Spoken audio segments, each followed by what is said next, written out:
The morning sun filtered through the thin curtains of Rose Miller's small cottage. She was already awake, as she always was before dawn. 62 years of life had taught her that early mornings were precious. The world was quieter then, more honest somehow. Rose pulled on her worn jeans and a faded blue button-up shirt. Her clothes were simple but clean, just like her life. She glanced at herself in the mirror and tucked a strand of gray-streaked brown hair behind her ear. Lines fanned out from her eyes. Laugh lines, her mother had called them, though Rose hadn't had much cause for laughter these past few years. The letter sat on her kitchen table where she'd left it last night, still looking out of place against the scratched wood surface. The thick cream envelope with its gold-embossed return address seemed to belong to another world. The world of the Montgomery family, owners of the estate where she'd worked as a gardener for the past 17 years. Rose made herself a cup of tea and sat down, picking up the envelope again. The letter inside requested her presence at the reading of old Mr. Montgomery's will. She had read it at least a dozen times since it arrived yesterday, and it still didn't make sense. "Why would he want me there?" she murmured to the empty room. Her cat, Pepper, rubbed against her ankles as if in answer. Old Mr. Montgomery. Thomas, to his family, though Rose had never called him that, had been kind to her over the years. Unlike his children and grandchildren, he would often walk the gardens with her, asking questions about the plants and sharing stories from his youth. He seemed to find peace among the roses and hydrangeas that Rose tended with such care. "Just an old man who liked to chat," Rose told Pepper as she poured some kibble into his bowl. "Probably mentioned me in passing, leaving me some plant book or gardening tool as a kindness." Still, as she washed her breakfast dishes, a knot of anxiety tightened in her stomach. The reading was set for 11 o'clock at the main house, a place where she had only entered through the back door, and only then to discuss garden plans or accept payment for extra work. By 10:30, Rose had changed clothes 3 times, finally, settling on a simple navy dress she'd bought years ago for her sister's funeral. It was the nicest thing she owned, though she knew it would look plain next to what the Montgomery family would wear. The walk from her cottage to the main house took 15 minutes along a winding path through the gardens she had planted and nurtured. Normally, this walk brought her joy, seeing the first spring bulbs pushing through the soil, watching the trees she'd planted years ago growing tall and strong. Today, her mind was too busy with worry to notice the early summer blooms. The Montgomery estate stood at the top of a gentle hill, a massive stone mansion with tall windows that gleamed in the sunlight. Rose had always thought it looked like something from an old movie, too grand to be real. Today, several expensive cars lined the circular driveway. She recognized some of them. The sleek black sports car belonged to the oldest son, Peter, and the white SUV was his sister Diana's. Rose hesitated at the front steps, wondering if she should go around to the service entrance as usual. The letter had been clear, though.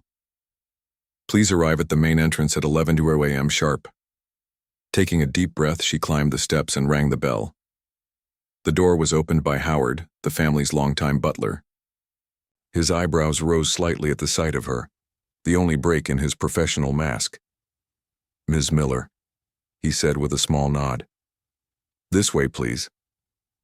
Rose followed Howard across the marble-floored entry hall, painfully aware of her sensible shoes squeaking slightly against the polished surface. They passed beneath a crystal chandelier that probably cost more than Rose earned in 5 years, and down a hallway lined with paintings of stern-looking Montgomery ancestors. Howard stopped at a set of double doors and opened them without announcement. Inside was a large study with dark wood paneling and floor-to-ceiling bookshelves. A massive desk dominated one end of the room, where a thin man with silver hair sat shuffling papers. Around the room, in expensive-looking armchairs and on leather sofas, sat the Montgomery family. All conversation stopped when Rose entered. 12 pairs of eyes turned to stare at her, and the silence felt heavy with unasked questions. Diana Montgomery, the daughter, was the first to break it. "Howard, I think there's been a mistake," she said in a voice that managed to be both musical and cold. "The staff shouldn't be here for this." Her perfect red lips curved into what might have been a smile but didn't reach her eyes. "At 45, Diana looked like a woman who had never known a day of hardship. Her blonde hair expertly colored to hide any hint of gray, her skin smooth from expensive treatments, her figure slim in a black designer dress that probably cost more than Rose's yearly salary. Howard cleared his throat. Ms. Miller was specifically named on the guest list, Ms. Montgomery. Well, that's just absurd, said Peter, rising from his chair. Taller than his sister, but with the same golden good looks, he'd inherited his father's business, but none of his warmth. Dad must have been confused. She's the gardener, for God's sake. Rose felt her cheeks burning. She should never have come. This was exactly what she had feared, being made to feel small, out of place, unwanted. Actually, said the silver-haired man from behind the desk, Ms. Miller is indeed supposed to be here. He stood and approached Rose with an outstretched hand. I'm Walter Green, Mr. Montgomery's attorney. He was very specific about his wishes. Please have a seat. Rose shook his hand briefly and looked around for somewhere to sit. The only empty space was a straight-back chair near the door, as if someone had placed it there as an afterthought. She sat down, folding her hands in her lap, and wishing she could disappear. Now that we're all here, Walter said, returning to the desk, we can begin. The family members exchanged glances. Besides Diana and Peter, there were Peter's wife Charlotte, their 2 adult children, Diana's husband Richard, their teenage son, and several cousins and more distant relatives. Rose had seen around the estate over the years. Before I read the will itself, Walter continued, Mr. Montgomery left a letter to be read aloud to everyone gathered here. He picked up an envelope, broke the seal, and unfolded several pages of heavy paper. To my family and friends, he began reading. If you're hearing this, then I've finally moved on to whatever comes next. Don't be sad. At 87 years, I've had a good run. Rose smiled slightly. That sounded like the old man she knew. I've spent my life building a fortune, and now comes the time to decide where it should go. Money is a strange thing. It can bring comfort and security, but I've seen it bring out the worst in people too. I've watched as some have circled, waiting for me to die so they could claim what they believe they deserve. Several family members shifted uncomfortably in their seats. Diana's perfectly manicured nails dug into the arm of her chair. Others have shown me kindness without expectation of reward. They have given me something far more valuable than money. They have given me their time, their stories, their genuine selves. Walter paused, looking up from the letter to scan the room. His eyes lingered briefly on Rose before returning to the page. I've made my decisions carefully and with great thought. Some of you will be disappointed, others will be surprised. But each of you will receive exactly what I believe you have earned. Charlotte, Peter's wife, let out a small sound, something between a laugh and a sob. Her hands trembled slightly as she reached for her water glass. Peter, my son, you have run Montgomery Industries capably since I stepped down 15 years ago. The company has grown under your leadership, though perhaps not your heart. Diana, my daughter, you have maintained our family's social position with dedication, if not always with grace. My grandchildren, nieces, nephews, and cousins, each of you has played a part in my life story. Walter turned a page. And then there is Rose Miller. Every head in the room turned toward her. Rose felt her throat tighten. Why had he singled her out? She was just the gardener. For 17 years, Rose has tended my gardens with love and care, but more importantly, she has tended to an old man's spirit. While others visited out of obligation, Rose listened to my stories without checking her watch. While others asked about my health while eyeing my possessions, Rose shared her knowledge of growing things, of patience, of finding beauty in small moments. Tears pricked at Rose's eyes. She blinked them back, not wanting to draw more attention to herself. Rose never asked me for anything. Perhaps that is why I wish to give her everything. A shocked murmur ran through the room. Walter raised his hand for silence and continued reading. But that is for the will itself to explain.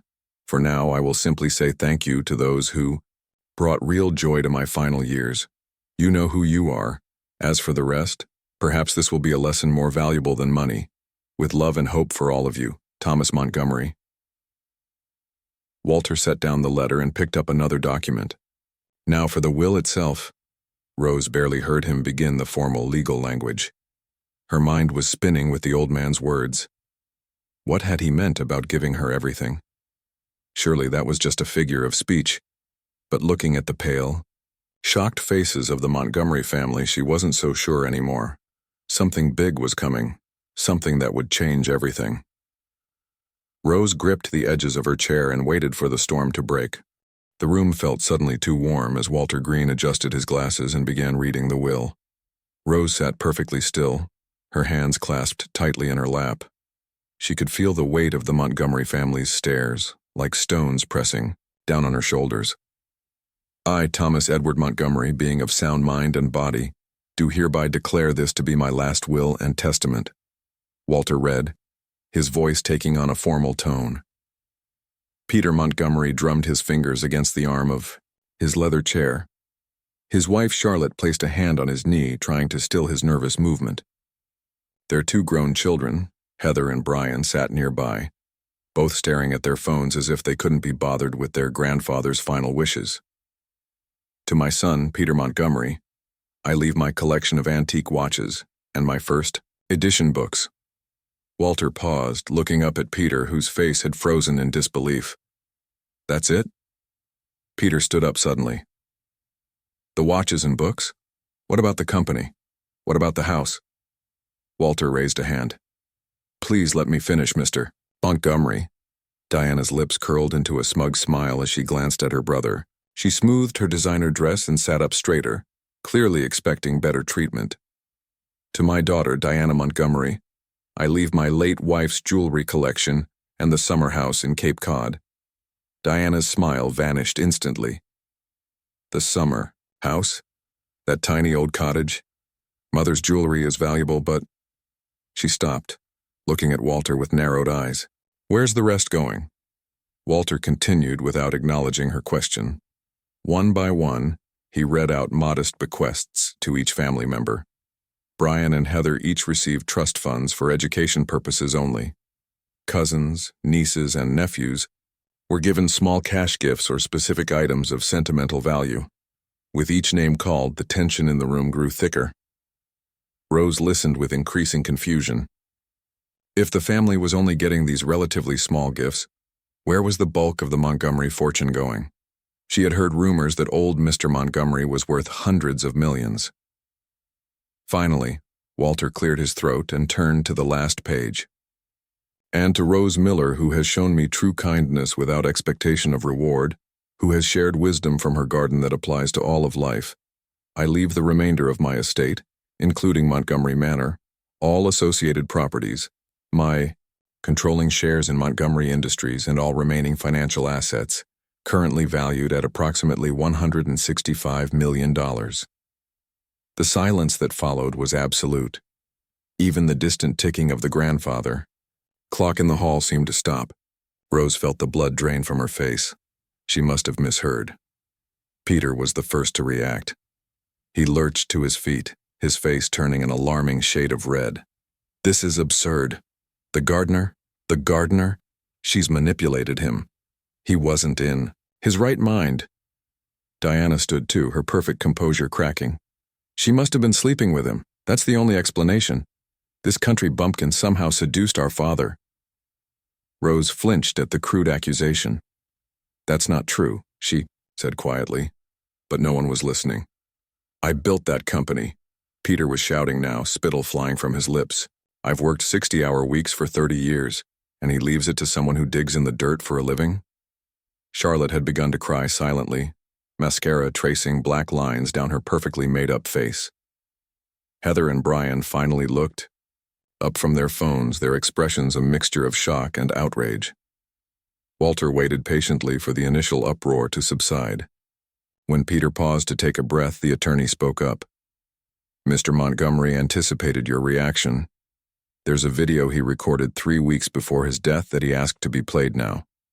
He walked to a cabinet and pulled out a laptop, which he set on the desk and opened. After a few clicks, old Mr. Montgomery's face appeared on the screen. Despite knowing he had passed away 2 weeks ago, Rose felt a jolt of happiness at seeing him again. His kind blue eyes, his shock of white hair, the slight smile that always seemed to be playing at the corners of his mouth. "Hello, everyone," he said, his voice slightly raspy but strong. "I imagine there's quite a commotion happening right now. Peter, you're probably red in the face. Diana, you're likely already planning a legal challenge. The rest of you are somewhere between shock and outrage." He leaned closer to the camera. "Before you go any further with your accusations and threats, you should know I've taken every precaution to ensure this will stand up to legal scrutiny. I've had 3 separate psychological evaluations in the past month that confirm I'm of completely sound mind. I've documented my reasoning extensively, and I've instructed Walter to fight any challenges with the full power of the law, using funds from the estate if necessary." Rose could hardly believe what she was hearing. Why would he do this? Why would he leave everything to her of all people? "Now," continued Mr. Montgomery on the screen, "let me explain my thinking. Peter, you're an excellent businessman. You've grown Montgomery Industries beyond what I could have imagined. But a company is not a life. You haven't taken a vacation in 15 years. You barely know your children. When was the last time you and Charlotte had a conversation that wasn't about money or social obligations?" Peter's face had gone from red to white. Charlotte looked away, unable to meet anyone's eyes. "Diana, you've maintained our family's social position admirably. But at what cost? You judge everyone by their bank accounts and fashion choices. You've become exactly the kind of person your mother and I tried not to be. Someone who values appearances over substance." Diana sat down heavily as if her legs could no longer support her. "As for the rest of you," Mr. Montgomery continued, "when was the last time any of you visited me just to visit? Not on holidays, not when you needed something, but just because you cared? I can count on one hand the number of genuine conversations I've had with most of you in the past 5 years. He sighed deeply, his shoulders sagging slightly. "Now, Rose Miller probably thinks I've lost my mind too. She never asked for this. She never expected anything from me except fair pay for honest work. But in those 17 years, Rose taught me more about living well than anyone else in my life." Rose felt tears welling up in her eyes. It was true they had talked often, especially in the last few years after his health began to decline. He would sit on the stone bench near the rose garden while she worked, telling stories about his youth or asking questions about the plants. Sometimes they just sat in comfortable silence, watching the butterflies or listening to the birds. She had never thought those moments meant anything special to him. "Rose understands something the rest of you have forgotten," Mr. Montgomery said, his voice growing stronger. "Life isn't about accumulating wealth or power, it's about finding joy in small moments. It's about growth and patience and nurturing the things that matter. Money is just a tool, not an end in itself." He leaned back in his chair. "I'm not doing this to punish you, though I know it feels that way. I'm doing this because I believe Rose will use this wealth wisely. She won't be corrupted by it the way so many are. And perhaps, just perhaps, this shock will make the rest of you reconsider what really matters in life." The video ended, and the room fell into stunned silence again. Rose felt dizzy. This couldn't be happening. She was a gardener, not a business owner. She lived in a tiny cottage and drove a 15-year-old pickup truck.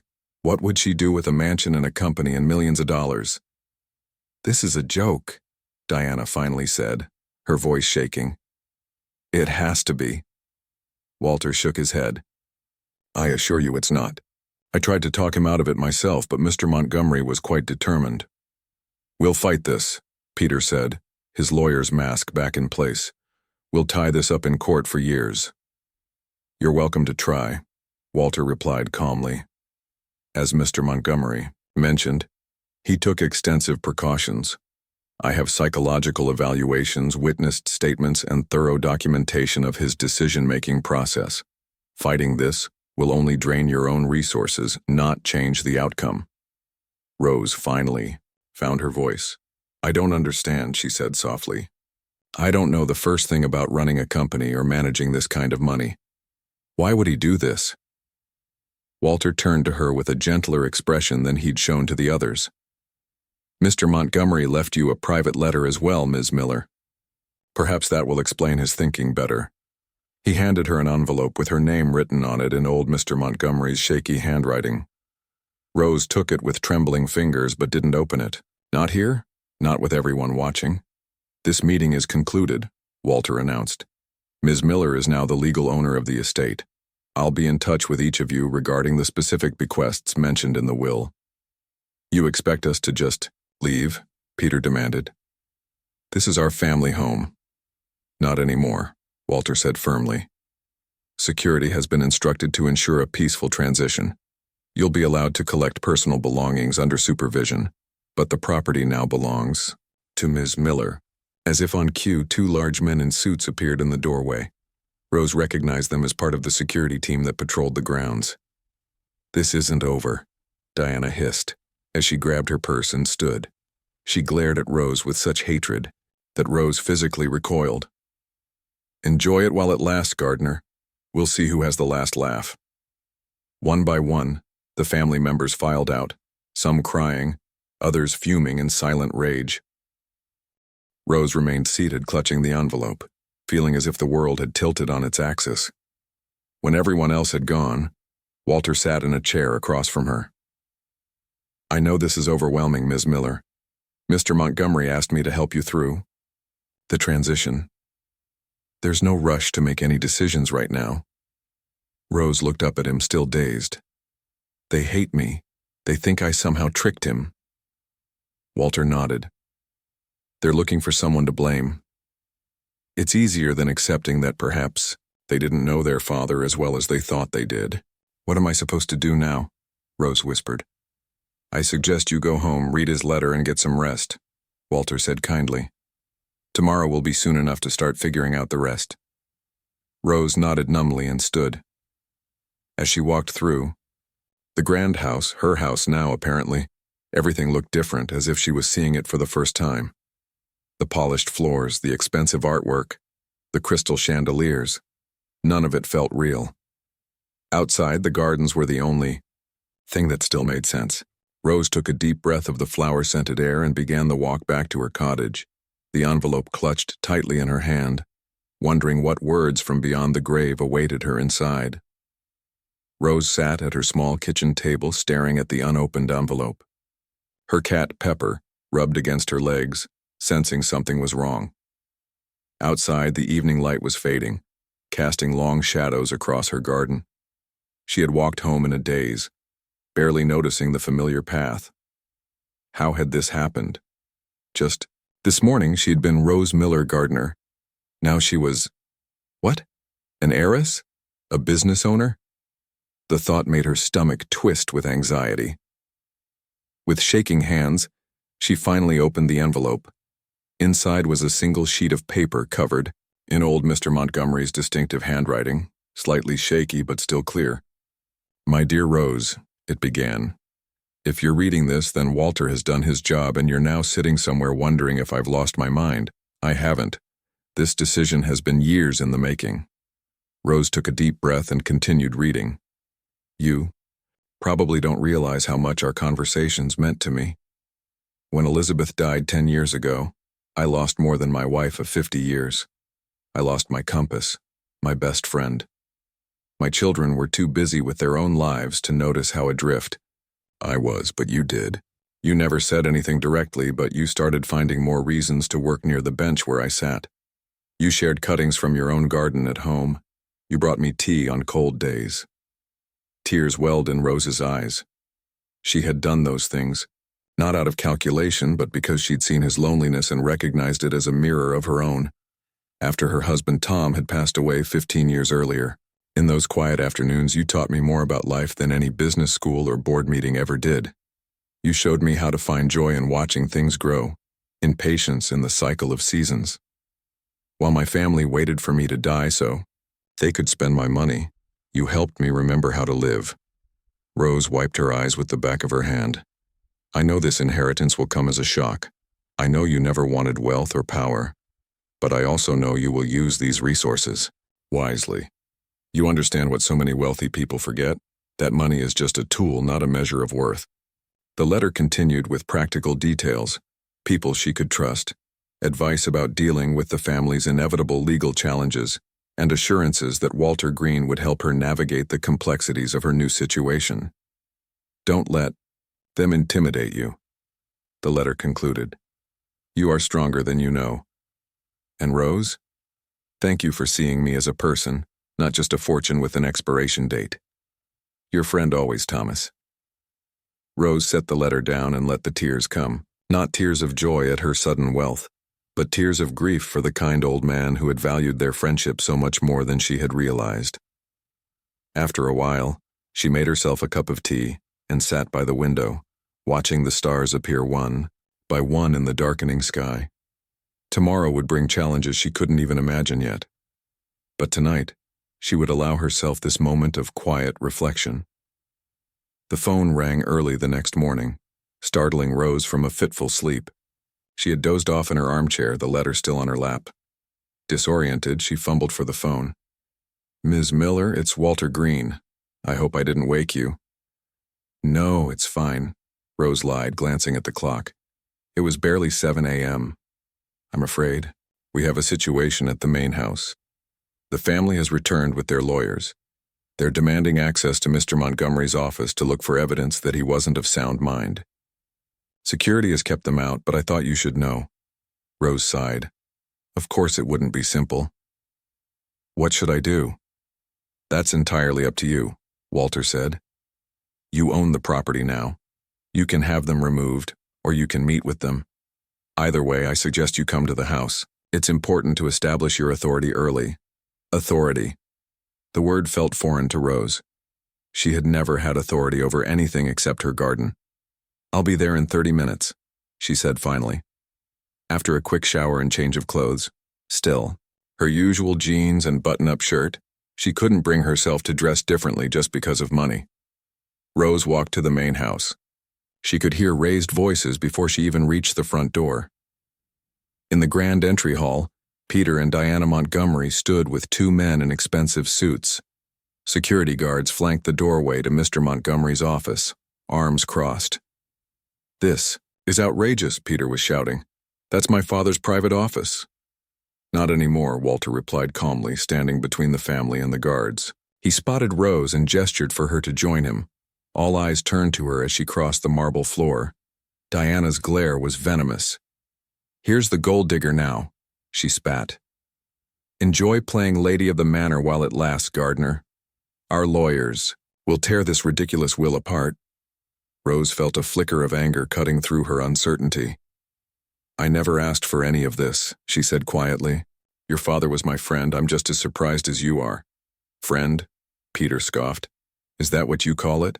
A man his age, lonely and vulnerable, and suddenly his much younger employee gets everything? It's textbook undue influence. Ms. Miller is 30 years older than you seem to think, Walter interjected dryly. And Mr. Montgomery was neither vulnerable nor easily influenced, as you well know. One of the lawyers stepped forward.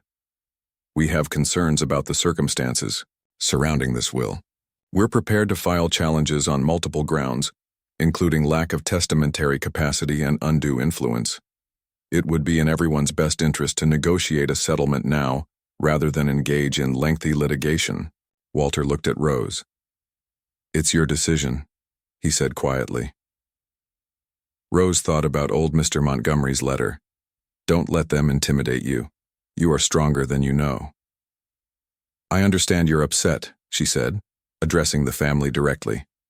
This isn't what any of us expected, but your father made his wishes clear. I won't dishonor his memory by ignoring them. So that's it? Diana's voice rose shrilly. You're just going to steal our birthright and hide behind our father's so-called wishes? Rose took a deep breath. I'm not hiding behind anything. I read your father's letter last night. He felt you all had forgotten what really matters in life. Maybe this is his way of reminding you. How dare you presume to know what our father thought? Peter stepped toward her aggressively. The security guards tensed, but Rose held up a hand to stop them. I'm not presuming anything. I'm telling you what he wrote to me. And right now, this is my house. You can either leave peacefully or security will escort you out. Even as she said the words, Rose could hardly believe they were coming from her mouth. She had never spoken to anyone like this, especially not people as powerful as the Montgomerys. For a moment, no one moved. Then Peter turned to his lawyer. Document this. She's refusing reasonable access and negotiation. We'll add it to the court filing. The small group moved toward the door, but Diana paused in front of Rose. You have no idea who you're dealing with, she said softly. We have connections you can't imagine. By the time we're done with you, you'll wish you'd never met our father. After they left, Rose let out a shaky breath. Walter squeezed her shoulder gently. You did well, he said. They were testing you, seeing if you'd crack under pressure. They're really going to fight this, aren't they? Walter nodded. With everything, they have. But Mr. Montgomery was thorough. He knew they'd challenge the will. What happens now? Rose asked. Now we prepare. They'll file their challenge and we'll respond. These things can take time. He gestured around the grand entry hall. In the meantime, you have an estate to run and a company to learn about. The next few weeks passed in a blur. Rose continued to live in her cottage, unable to bring herself to move into the main house. It felt too strange, too presumptuous somehow. Instead, she spent her days meeting with Walter and a team of advisors, trying to understand the enormity of what she had inherited. Montgomery Industries, she learned, was a diversified company with interests in technology, real estate, and sustainable energy. There were hundreds of employees, multiple offices around the country, and ongoing projects worth millions of dollars. The complexity of it all made her head spin. I don't know how to run a business, she confessed to Walter one afternoon as they sat in Mr. Montgomery's study. She still couldn't think of it as hers. I barely finished high school. My husband and I ran a small plant nursery before he died, but that's nothing like this. You don't have to run it personally, Walter assured her. There are capable executives already in place. Your job is to set the direction, make the big decisions. But how? I don't know anything about technology or real estate, Walter smiled. Thomas didn't choose you for your business acumen. He chose you for your wisdom. He believed you would make decisions based on values, not just profit. Rose wasn't convinced. Every day brought new challenges, employees wanting to meet their new boss, charity organizations hoping for donations, investment opportunities, and constant updates about the family's legal maneuvers. One morning, about a month after the will, reading, Rose was working in the garden, the one place she still felt like herself, when her phone rang.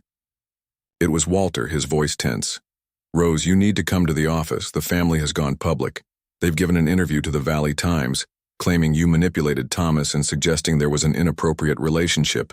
It's not good. Rose felt her stomach drop.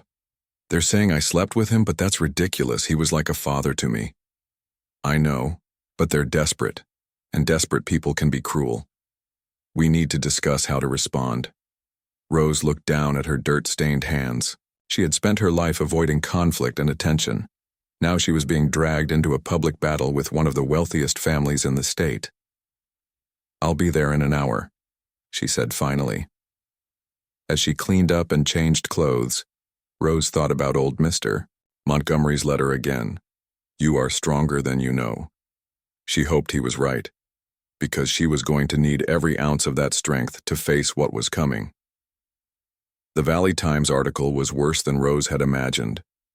A large photo of her in her gardening clothes, looking tired and disheveled, was placed next to a polished portrait of old Mr. Montgomery in his prime. The headline screamed, "Gardener seduces billionaire, family claims foul play and shocking will dispute." Walter's office was filled with people when Rose arrived, lawyers, public relations specialists, and Montgomery Industries executives. They fell silent when she walked in, their expressions a mixture of curiosity and concern. I've never even spoken to a reporter in my life, Rose said quietly, sinking into a chair. Now I'm on the front page being called, being accused of. She couldn't even finish the sentence. The idea that people thought she had manipulated a man she had genuinely cared about made her feel physically ill. "The Montgomerys are playing dirty," said a sharp-featured woman in a crisp suit. She introduced herself as Vivian Porter, head of public relations for Montgomery Industries. "They're trying to sway public opinion before the court case. We need to respond quickly." "What do they want from me?" Rose asked, looking around the room. "I didn't ask for any of this." "They want you to give up," Walter said simply.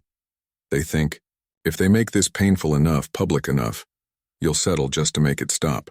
Rose thought about it. Maybe they were right. Maybe it would be easier to just give them what they wanted and go back to her quiet life. But then she remembered Mr. Montgomery's faith in her, his belief that she would use his fortune wisely. "What do I need to do?" she asked finally. Vivian leaned forward. "We need to show the public who you really are, not this gold digger the family is painting you as. We should schedule interviews, photo shoots, get your side of the story out there." The thought of being interviewed and photographed made Rose's stomach churn. She had spent her life avoiding the spotlight. But what choice did she have? "There's something else you should know," Walter said, sliding a folder across the table. "Our investigators found these. The Montgomerys have been less than careful with their father's company." Rose opened the folder to find financial reports, emails, and legal documents. She wasn't sure what she was looking at until Walter explained. "Peter has been using company funds for personal expenses, a lot of them. Vacation homes, boats, private jets, all masked as business expenses. Diana has been doing the same. Plus, there's evidence she's been inflating invoices from her interior design business to the company. They've been bleeding the company for years." "Did Mr. Montgomery know?" Rose asked, shocked. Walter shook his head. "I don't think so. He stepped back from day-to-day operations years ago. He trusted Peter to run things honestly." One of the lawyers spoke up. "This gives us leverage. If they push too hard on the will challenge, we can threaten to expose their financial misconduct. It could lead to criminal charges." Rose frowned. Using threats and blackmail, even against people who were attacking her, felt wrong. "What would Mr. Montgomery want me to do?" The room fell silent. It wasn't the question they had expected. "He valued honesty above all else," Walter said after a moment. "He would want the truth to come out, but not as a weapon, as a lesson." Rose nodded slowly. "Then that's what we'll do. I'll give one interview, just one. I'll tell the truth about my friendship with Mr. Montgomery. And we'll send Peter and Diana copies of what we found privately. They should have a chance to make things right before it becomes public." The PR team exchanged glances, clearly thinking this approach was too soft. But Walter smiled. "Thomas chose well," he said quietly. The next day, Rose sat nervously in the main house living room, waiting for the reporter from the Valley Times. She had chosen to wear her usual clothes, clean jeans and a simple blouse rather than the designer outfit Vivian had suggested. If people were going to judge her, she wanted them to see the real Rose Miller. The reporter, a young woman named Abby Chen, arrived precisely on time. She seemed surprised by Rose's informal appearance and the lack of PR handlers hovering nearby. Rose had insisted on speaking to her alone. "Thank you for agreeing to talk with me, Ms. Miller," Abby said, setting up a small recorder. "This story has captured everyone's attention." "I'm sure it has," Rose replied. "It's not every day a gardener inherits a fortune." Abby smiled, warming slightly. "The Montgomery family has made some serious accusations. They claim you took advantage of Thomas Montgomery's age and loneliness to influence his will. How do you respond to that?" Rose took a deep breath. "I can't control what they believe. All I can tell you is the truth. I worked for Mr. Montgomery for 17 years. Over time, especially after his wife died, we became friends. We talked about plants, about life, about finding joy in small things. I never asked him for anything beyond my regular pay. I never expected anything. The will shocked me as much as anyone. But surely you must have had some idea he might leave you something." Rose shook her head. "Not once.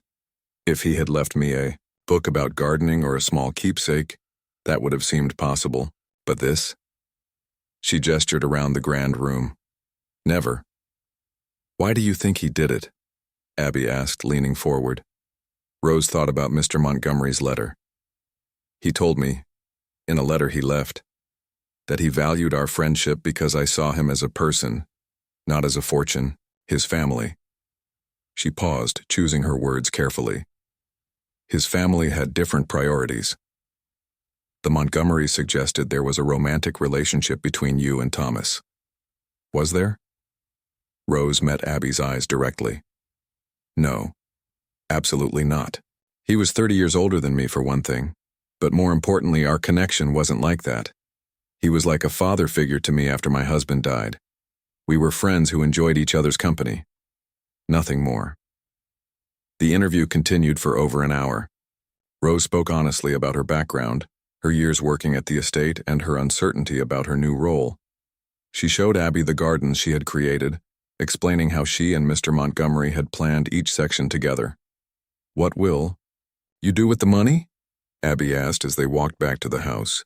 It was a question Rose had been thinking about constantly. I'm still figuring that out, she admitted. But I know I want to honor Mr. Montgomery's legacy. He believed in building things that last, in taking care of people. I want to do the same. After Abby left, Rose felt drained but also lighter somehow. She had told her truth. Whether people believed her or not was beyond her control. Later that evening, Walter called. The Montgomerys received the financial documents, he said. They're requesting a meeting tomorrow. Do you think they'll back down? Rose asked. We'll see. But you should prepare yourself. People like Peter and Diana don't give up easily, especially when their pride is at stake. The meeting was set for 10 o'clock the next morning in the main house library. Rose arrived early, feeling strangely calm. The past month had been a crash course in standing up for herself.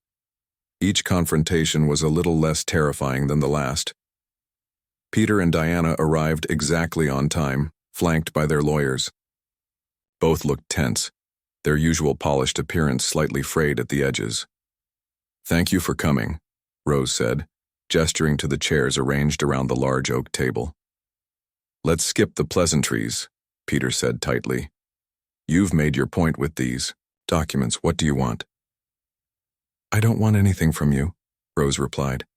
I just thought you should know what I found. Diana laughed bitterly. So this isn't blackmail? You're not threatening to expose us unless we drop the will challenge? No, Rose said simply. What you did was wrong, but it's not my place to punish you.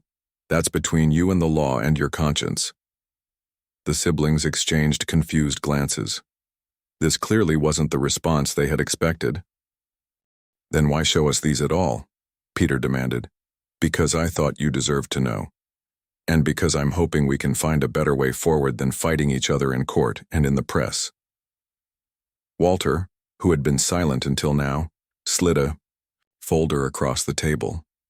Rose has a proposal for you. Peter opened it warily, Diana reading over his shoulder.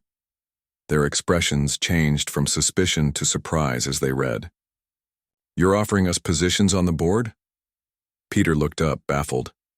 And a significant ownership stake? Rose nodded. You built this company with your father. You know it better than I ever will. I don't want to destroy what he created. I want to protect it and help it grow. But there have to be changes. No more using company money as your personal funds, full transparency in all operations, and an increased focus on the charitable foundation your father started. Why would you do this? Diana asked, her voice losing some of its hard edge. After everything we've said about you? Rose thought carefully before answering. Because it's what Mr. Montgomery would have wanted. He didn't cut you out of his will to be cruel. He did it to teach you something. Maybe this is the next part of that lesson, for all of us. For the first time, Peter seemed to really look at Rose, to see her as a person rather than an obstacle. You're nothing like what I expected, he said slowly. I'm just a gardener who got thrown into a world she never asked for, Rose replied. But I'm trying to do right by your father's memory. The negotiations lasted for hours. There were tense moments and raised voices, but by late afternoon, they had reached an agreement. The will challenge would be dropped. Peter and Diana would have board positions and minority ownership stakes. A public statement would be issued retracting the accusations against Rose, and most importantly, the company would increase its charitable giving, focusing on causes Mr. Montgomery had cared about. As they were leaving, Diana paused at the door. "I still don't understand why my father did this," she said, an edge of hurt in her voice. "We were his children." Rose thought about all she had learned about the Montgomerys in the past month, their lavish lifestyles, their focus on status and money, their treatment of the man who had given them everything. "Sometimes," she said gently, "the people closest to us are the hardest to really see. Your father wanted to be seen for himself, not for his money. In the end, that mattered more to him than anything else." After they left, Rose walked out to the gardens as the sun was setting. For the first time since the will reading, she felt like she might actually be able to handle this strange new life. Not because she suddenly understood business or wealth, but because she understood what really mattered, the same things that had always mattered to her: honesty, growth, patience, taking care of what was entrusted to you. Tomorrow would bring new challenges, but tonight, as the first stars appeared overhead, Rose allowed herself to feel a glimmer of hope. 5 years passed more quickly than Rose could have imagined. The morning sun streamed through the windows of her office in the east wing of Montgomery Manor, as she reviewed the quarterly reports from the foundation. At 67, Rose had finally stopped coloring the gray in her hair, and laugh lines had deepened around her eyes. She still wore simple clothes. Today it was comfortable slacks and a blue cardigan, but there was a quiet confidence in her posture that hadn't been there 5 years ago. A knock at the door interrupted her work. "Come in," she called. "Vivian." Porter entered with a tablet in hand. "The final numbers for the community garden project," she said, placing it in front of Rose. 25 new gardens established this quarter alone. We've now reached over 300 nationwide." Rose smiled as she scrolled through the photos of people working together in gardens that had once been vacant lots, children planting tomatoes, elderly neighbors showing teenagers how to harvest beans, communities coming together over shared meals from food they had grown themselves. "Mr. Montgomery would have loved this," she said softly. After the settlement with the family, Rose had spent months thinking about how best to use the fortune she had inherited. The answer had come to her one evening as she worked in her own garden, her hands deep in the soil. What had brought her the most peace and purpose in her own life? Working with growing things, creating beauty and sustenance from the earth. Maybe that gift could be shared. The Montgomery Community Gardens Initiative had started small, just 5 gardens in low-income neighborhoods around the city. But it had quickly grown as Rose discovered how many communities lacked access to fresh food and green spaces.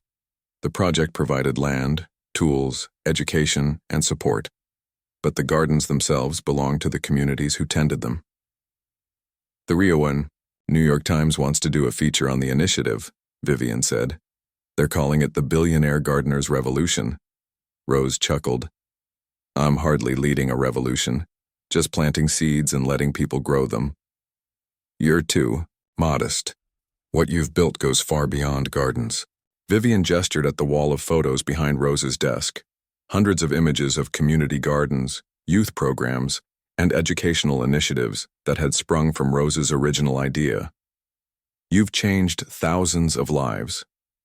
Before Rose could respond, her phone buzzed. "Ms. Miller, Heather Montgomery is here to see you," her assistant said. Rose's relationship with the Montgomery family had evolved over the years. Peter had eventually come to respect her business decisions, though they would never be close. Diana had remained distant until health problems 2 years ago had softened her. But it was the younger generation, especially Heather, Peter's daughter, who had truly connected with Rose. "Send her in," Rose said, standing to greet the young woman who entered a moment later. At 30, Heather Montgomery looked nothing like the bored, privileged girl who had been glued to her phone during the will reading 5 years ago. Her designer clothes had been replaced by practical business attire, and the entitled expression had given way to one of purpose. "Am I interrupting?" Heather asked, embracing Rose warmly. Never for you, Rose replied. Vivian was just showing me the latest garden numbers. That's actually why I'm here, Heather said, taking a seat as Vivian excused herself. I've been thinking about the next phase of the initiative. After the settlement, Heather had surprised everyone by asking to work with Rose rather than her father. She had started in the foundation's office learning the business from the ground up. Over time, she had become Rose's right hand in the community projects. What are you thinking? Rose asked, pouring them both tea from the pot that always sat on her desk, a habit she had never given up even after becoming one of the richest women in the country. We've focused on food security and community building, which has been amazing, Heather said, accepting the cup. But I think we could expand into environmental education, teaching kids about sustainability, climate science, biodiversity, all through the gardens we've already established. Rose smiled, watching the enthusiasm on Heather's face. Who would have thought that old Mr. Montgomery's entitled granddaughter would become so passionate about helping others? I think that's a wonderful idea, she said. Drop a proposal and we'll discuss it at the next board meeting. They chatted a while longer about the foundation's work before Heather glanced at her watch. I should go. Dad's expecting me for lunch. She hesitated, then added, he mentioned he might stop by later. Something about the technology division's new direction. Rose nodded. Her arrangement with Peter had worked better than anyone expected. He ran the business side of Montgomery Industries with skill, consulting Rose on major decisions. The company had actually grown more profitable under their shared leadership, partly because the ethical reforms Rose had insisted on had improved their reputation. After Heather left, Rose found herself thinking about how much had changed.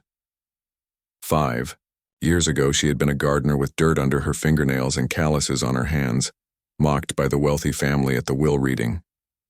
Today, she still had dirt under her fingernails and calluses on her hands. She never gave up working in the gardens herself, but no one mocked her anymore.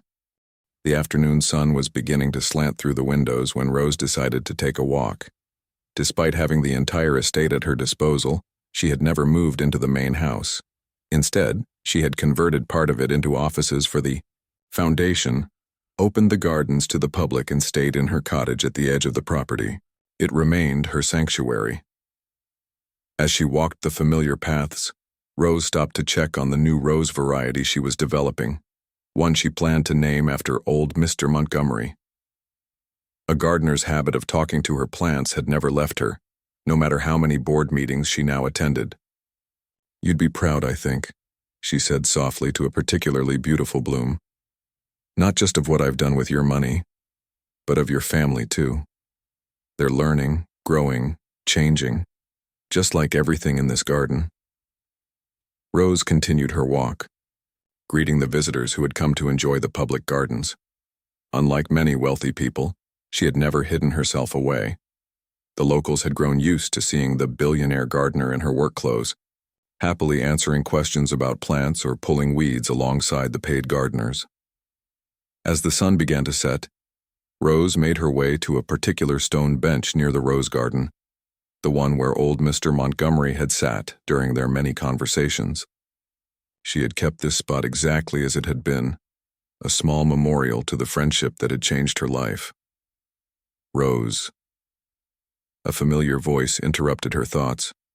She looked up to see Walter Green approaching, his hair now completely white, but his step still energetic despite being well into his 70s.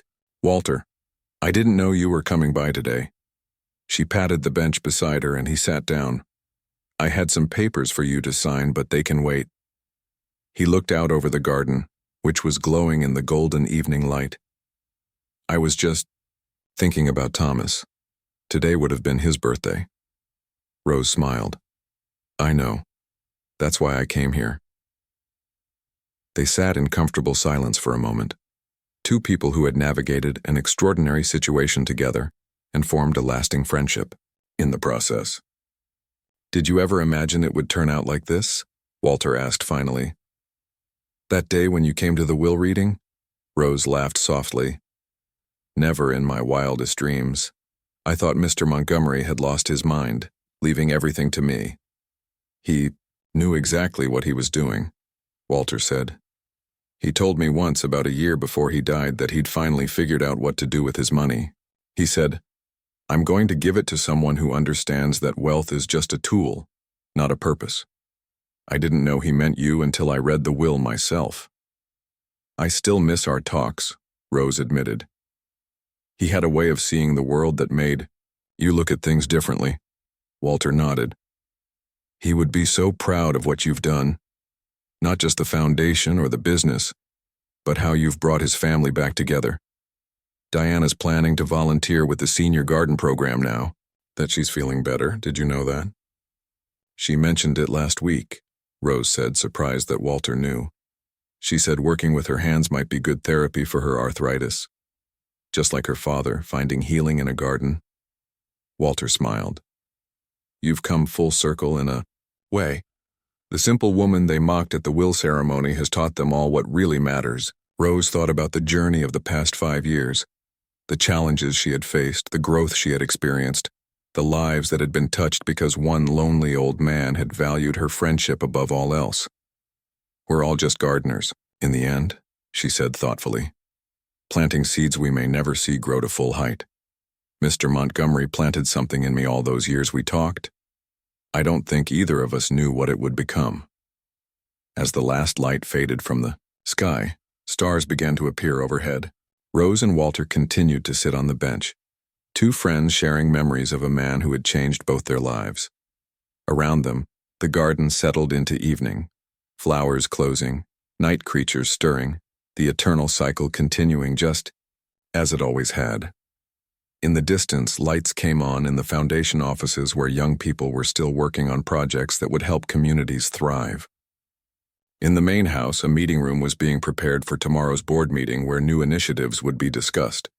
And here, in this quiet corner of the garden, Rose Miller, once mocked for her simple clothes and practical ways, sat, peacefully, knowing that the fortune she had unexpectedly inherited had found its purpose just as she had found hers.